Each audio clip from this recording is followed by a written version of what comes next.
ये कहानी है 2003 की, जहां एक स्टॉर्मी रात में हम एक आदमी को देखते हैं जिसका नाम डॉक्टर नेल्सन था और वो घबराते हुए चर्च पहुंचते हैं जहां उसकी मुलाकात फादर पीटर से होती है। और डॉक्टर नेल्सन उन्हें अपने साथ ले जाने आया था, शायद उसे फादर पीटर की ज़रूरत थी। और तभी वो रश में उस मैंशन पर पहुंचते हैं जहां उन्हें फादर पीटर की ज़रूरत थी। और वहां पहुंचकर फादर पीटर देखते हैं कि वहां एक लेडी पोजेस्ड है जिसका नाम मगाली था और उसे किसी बहुत बुरे डीमन ने पोजेस्ड किया हुआ था और उस डीमन ने उसकी हालत काफ़ी बुरी कर दी थी, जिसके कारण फादर पीटर डर रहे थे। इसलिए वो फादर माइकल से एग्जॉर्सिज्म परफॉर्म करने की परमिशन लेते हैं और परमिशन मिलते ही वो सबको रूम से बाहर करके उस डीमन पे अपना एग्जॉर्सिज्म परफॉर्म कर रहे थे। लेकिन वो डीमन जिसने मगाली को पोजेस्ड किया हुआ था वो फादर को मगाली की बॉडी से सीड्यूस करने लगता है, क्योंकि फादर पीटर मगाली को पसंद थी और वो उनके साथ चर्च में एक नन थी। और जब वो डीमन फादर को सीड्यूस करने लगता है तो उसके वश में फादर खुद को रोक नहीं पाते और वो उसके साथ इंटीमेट हो जाते हैं, जिसके कारण वो डीमन फादर के अंदर आ जाता है। और ये सब वहाँ कैमरा में रिकॉर्ड हो रहा था, क्योंकि एग्जॉर्सिज्म परफॉर्म करने से पहले वो ये सब एज अ प्रूफ अपने पास रखते हैं। फिर कहानी 18 साल बाद प्रेजेंट में आती है, जहां हम एक गार्ड को एक तहखाने में देखते हैं जहां किसी कमरे में कोई डीमन छुपा हुआ था और उसे फीड करते वक्त वो डीमन उस गार्ड की उंगली काट देता है, जिससे वो गार्ड काफ़ी डर जाता है। फिर हम फादर पीटर को देखते हैं जो बिल्कुल ठीक थे और वो एक ऑर्फनेज में काम किया करते थे, जिससे उन बच्चों को फादर से बहुत ज़्यादा लगाव भी था और फादर भी उन बच्चों से बहुत प्यार करते थे। एक दिन एक लेडी फादर से मदद मांगती है कि उनका बेटा काफ़ी बीमार है और देखकर ऐसा लग रहा था कि वो पोजेस्ड है, लेकिन होली वाटर लगाने से वो बच्चा बिल्कुल परेशान नहीं होता, जिसका मतलब वो बीमार ही था। इसलिए फादर उसे हॉस्पिटल में ले आते हैं जहाँ बाकी ऑर्फन बच्चों का इलाज होता था और वहाँ डॉक्टर नेल्सन के साथ कुछ नन्स भी काम किया करती थी। फादर ने वो बात किसी को नहीं बताई थी जो उन्होंने उस रात किया और उस बात का फादर को बहुत ज़्यादा गिल्ट था, जिसके कारण वो काफ़ी दुखी रहते थे। फादर पीटर चाहते थे कि वो ये बात बिशप को बताए, लेकिन उनके ट्रस्ट को फादर पीटर तोड़ना नहीं चाहते थे। इसलिए वो उस टेप को अपने पास रख लेते हैं और ऑर्फनेज में भी सभी लोग उनकी बहुत रेस्पेक्ट करते थे। इसलिए वो ये बात किसी को भी नहीं बताना चाहते थे कि वो किसी डीमन के साथ इंटीमेट हो चुके हैं। उस रात घर में प्रे करते वक्त फादर को किसी आदमी के चिल्लाने की आवाज़ आती है, जिसे वो ढूंढने लगते हैं और तभी उन्हें चर्च में एक डीमन बैठा दिखता है, जिससे फादर डर जाते हैं। लेकिन ये बस उनका एक सपना था। लेकिन तभी वहाँ वो डीमन उन पर फिर से अटैक करता है, लेकिन वो भी एक बुरा नाइटमेयर था और फादर ने एक सीन किया था जिसकी वजह से उन्हें ऐसे डरावने नाइटमेयर्स आया करते थे। तभी फादर के पास एक गार्ड का कॉल आता है जहाँ वो डीमन कैद था और वो फादर को बताता है कि कुछ दिनों से वो प्रिजनर जो डीमन था काफ़ी खूंखार हो गया है। इसलिए फादर उन सब के साथ उसी तहखाने में जाते हैं ताकि वो उस डीमन को कंट्रोल कर सकें। फिर वो लोग उस तहखाने को खोलते हैं जिसमें हम एक और लेडी को देखते हैं जो कि किसी डीमन से पोजेस्ड थी और वो भी वही हरकतें कर रही थी जो मगाली वाले डीमन ने किया। इसलिए फादर पीटर वहाँ से चले जाते हैं और फिलहाल वो कोई एग्जॉर्सिज्म परफॉर्म नहीं करते। डिस्कशन करते वक्त वहाँ एक लेडी आती है और ये और कोई नहीं मगाली ही थी, जो फादर को इंसिस्ट करती है कि वो उस लेडी को उस डीमन से बचाए, क्योंकि वो लेडी फादर पीटर और मगाली की ही बेटी थी और वो डीमन बर्थ के बाद उनकी बेटी में घुस गया था। इसलिए फादर पीटर भी ठीक थे और मगाली भी, लेकिन उनकी बेटी उस डीमन से बुरी तरह पोजेस्ड हो चुकी थी, जिसे एनी हाउ फादर पीटर को बचाना था। उस रात फादर स्लीप पैरालाइज्ड हो जाते हैं और उनके ऊपर हमें कोई आता दिखता है, लेकिन तभी उन्हें वो डीमन फिर से दिखता है जो कि पोजेस्ड जीसस थे और फादर को हमेशा नाइटमेयर से वो ही डीमन दिखते थे, जिससे फादर काफ़ी डरा करते थे। अगले दिन उस लड़के की भी डेथ हो जाती है जो बीमार हो गया था और उसे देखकर फादर समझ जाते हैं कि उसे किसी डीमन ने ही मारा है और वहाँ एक नहीं बल्कि काफ़ी ज़्यादा डीमन थे और काफ़ी लोग पोजेस्ड हुआ करते थे। अपनी बेटी को उस डीमन से बचाने के लिए फादर बिशप से एग्जॉर्सिज्म की परमिशन लेते हैं और बिशप उन्हें अलाउ कर देते हैं, लेकिन बिशप को ये नहीं पता था कि वो लड़की फादर पीटर की बेटी है। उस एग्जॉर्सिज्म को परफॉर्म करने के लिए फादर पीटर फादर माइकल से मिलते हैं और वो दोनों काफ़ी अच्छे दोस्त थे और फादर माइकल एक एक्सपीरियंस्ड इंसान थे, इसलिए फादर पीटर को उनकी अच्छी मदद मिलने वाली थी। फादर पीटर फादर माइकल को सारा सीन समझाते हैं और बताते हैं कि वो भी पोजेस्ड हुए थे किसी डीमन से, लेकिन उस डीमन ने उन्हें छोड़ दिया। तो फादर माइकल उस पे कहते हैं कि तुम्हारे अंदर ज़रूर भगवान है जिसने तुम्हारी रक्षा करी, लेकिन फादर पीटर उनसे भी अपना राज छुपाते हैं। फिर फादर पीटर उस टेप को जला देते हैं और कहानी फ्लैशबैक में जाती है, जहाँ हम देखते हैं कि फादर जानबूझकर मगाली के साथ इंटीमेट नहीं हुए थे, बल्कि उस डीमन ने फादर को पोजेस्ड कर लिया था और वो डीमन एक्चुअल में मगाली के साथ इंटीमेट हो रहा था।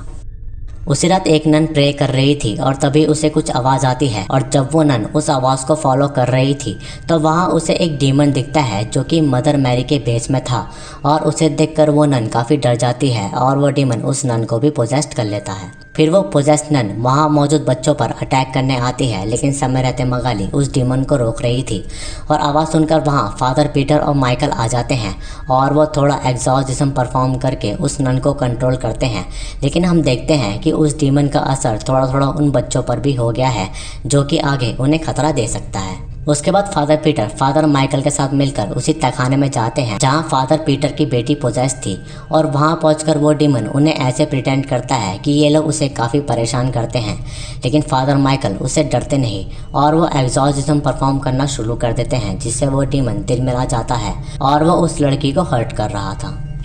फिर वो डीमन फादर माइकल पर हावी हो जाता है और उनका कान काट लेता है, लेकिन समय रहते डॉक्टर नेल्सन उसे इंजेक्ट करके बेहोश कर देते हैं, जिससे फादर माइकल को बचा लिया जाता है। तभी वहाँ मगाली भी आ जाती है और अपनी बेटी की हालत देख उसे काफ़ी दुख होता है। उस प्रिजन में और भी तहखाने थे जहाँ कुछ लेडीज़ भी किसी न किसी डीमन से पोजेस्ड थी, और उनको ठीक करने के लिए फादर उन्हें आज़ाद करा देते हैं ताकि वो सबका एग्जॉर्सिज्म एक साथ कर सकें। और इधर दोनों फादर एग्जॉर्सिज्म की तैयारी कर रहे थे, और तभी फादर पीटर उनसे पूछते हैं कि डीमन को कैसे हम हराएंगे, जिस पे फादर माइकल उन्हें कहते हैं कि अगर वो ये बिलीव करेंगे कि गॉड उनके साथ है तो वो उस डीमन को नहीं हरा पाएंगे, लेकिन अगर वो ये बिलीव करें कि वो खुद ही गॉड हैं तो वो उन डीमंस को ईजिली हरा देंगे। सभी तैयारी हो जाने के बाद फादर सभी को बाहर भेज देते हैं, लेकिन कुछ गार्ड्स और डॉक्टर नेल्सन भी अंदर थे।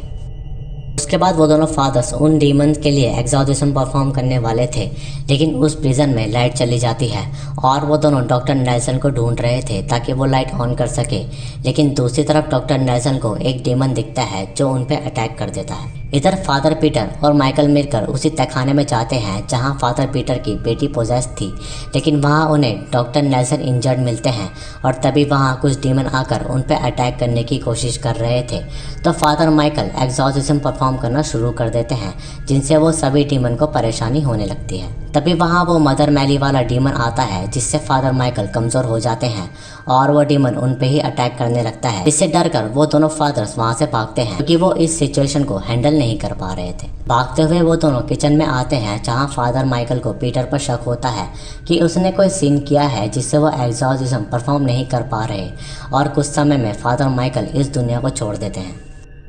फिर वो डीमन फादर पीटर पर अटैक करने आते हैं, लेकिन वो खुद को एक रूम में बंद कर लेते हैं, लेकिन उनको समझ नहीं आ रहा था कि वो क्या करें, क्योंकि उन्हें उस बात का बहुत गिल्ट था। इसलिए वो अपनी बात फ़ोन में कन्फेस कर देते हैं और बता देते हैं कि वो उस रात उस डीमन से इंटीमेट हो गए थे, और हिम्मत करके वो ये बात बिशप को सेंड कर देते हैं। फिर फादर उन डीमंस पर अकेले ही एग्जॉर्सिज्म परफॉर्म करना शुरू करते हैं, और तभी वहाँ वो पोजेस्ड जीसस वाला डीमन भी आता है जो कि फादर का सबसे बड़ा डर था, और वह फादर पर अटैक करके उन्हें बेहोश कर देता है। जब फादर को होश आता है तो वो देखते हैं कि डीमंस उनका ही रिवर्स एग्जॉर्सिज्म कर रहे थे ताकि उनमें बैठा गॉड उनके शरीर से बाहर आ जाए। इधर वो मदर मैरी वाला डीमन नन और बच्चों के पास आता है, जिससे बच्चों की हालत बुरी होने लगती है और वो डीमन नन पर अटैक कर रहा था। तभी फादर एग्जॉर्सिज्म परफॉर्म करने लगते हैं, जिससे वो सभी डीमंस कमज़ोर हो जाते हैं और उन्हें उनकी शक्ति देखने को मिलती है। उस डीमन ने फादर पीटर की बेटी को पोजेस्ड किया हुआ था, जिसे छोड़ने के लिए वो डीमन फादर से एक डील करता है कि अगर वो उसका गॉड उन्हें दे देंगे तो वो सभी बच्चों को आज़ाद कर देंगे, इवन फादर पीटर की बेटी को भी, जिसके लिए फादर मान जाते हैं। और हम देखते हैं कि वो डीमन वहाँ से जा चुका है और उसने पीटर की बेटी को भी रिलीज़ कर दिया था। इधर सभी बच्चे भी ठीक हो जाते हैं और सभी डीमंस भी वहाँ से चले जाते हैं, और शायद वो फादर पीटर के गॉड को अपने साथ हेल में ले गए थे, और वो गॉड फादर पीटर का ज़मीन था जिसने उनमें एक अच्छाई बनाई हुई थी। फिर फादर पीटर अपनी बेटी को बचा लेते हैं और वो अब बिल्कुल ठीक थी, और सभी बच्चे भी, और इस एग्जॉर्सिज्म से लोगों के मन में उनकी इज्जत और बढ़ जाती है, और ये बात न्यूज़ में भी आ जाती है। फिर एंड में हम बिशप को देखते हैं और वो फादर पीटर से बहुत खुश थे क्योंकि उन्होंने एक अच्छा काम किया और उन्होंने वो वीडियो डिलीट कर दी जो फादर पीटर ने उन्हें कन्फेशन में भेजी थी, क्योंकि फादर पीटर ने जानबूझकर कुछ नहीं किया और वो सब डीमन कर रहा था और उन्होंने अपनी लाइफ में हमेशा अच्छे काम ही किए थे, जिससे उनका ये सीन वैलिड नहीं रहता। और तभी हम देखते हैं कि पीटर अब भी उस डीमन से पोजेस्ड है, क्योंकि वो डीमंस अब सब में से निकलकर शायद फादर पीटर में आ गए थे। और ये देखकर बिशप काफ़ी डर जाते हैं, जो कि ये दर्शाता है कि फादर पीटर में जो गॉड थे उन्हें वो डीमंस अपने साथ ले गए और आगे हो सकता है कि वो डीमन अब इस दुनिया पर राज करे। और बस इतना दिखाते ही ये फिल्म यहाँ ख़त्म हो जाती है।